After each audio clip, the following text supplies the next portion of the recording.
Des critiques émanant de scientifiques et d'instances médicales ont été exprimées à l'encontre du professeur Didier Raoult, au travers d'une tribune parue dans les colonnes du journal Le Monde. Parmi les signataires de cette tribune figurent des personnalités telles que le président de l'Académie des sciences, Alain Fischer. Ces voix autorisées réclament des mesures punitives à l'égard de ce qu'ils qualifient de plus grand essai clinique sauvage jamais entrepris. La publication d'une nouvelle étude par le professeur Raoult, qui a récemment quitté ses fonctions de directeur de l'IHU Méditerranée Infection de Marseille en mars dernier, a suscité un vif émoi. L'étude menée sur une période s'étalant de mars 2020 à décembre 2021 portant sur 30 000 patients soumis au traitement à l'hydroxychloroquine contre le Covid-19 a été la cible de vives critiques de la part de ces scientifiques.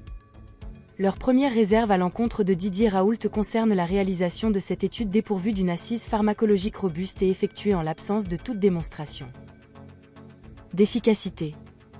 En outre, les signataires dénoncent le caractère non autorisé de ces recherches. Leur troisième et plus sérieux reproche réside dans la prolongation de ces prescriptions pendant plus d'1 an, malgré la mise en évidence formelle de leur inefficacité. En avril dernier, l'Agence régulatrice des médicaments a émis l'avis selon lequel l'administration de l'hydroxychloroquine comporte des risques potentiels de sévérité pour les patients.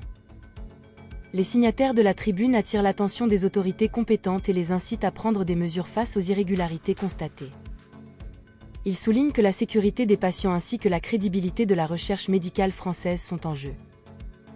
À ce jour, 2 enquêtes judiciaires ont été lancées, bien que ni l'une ni l'autre ne soit spécifiquement centrée sur cette étude en particulier.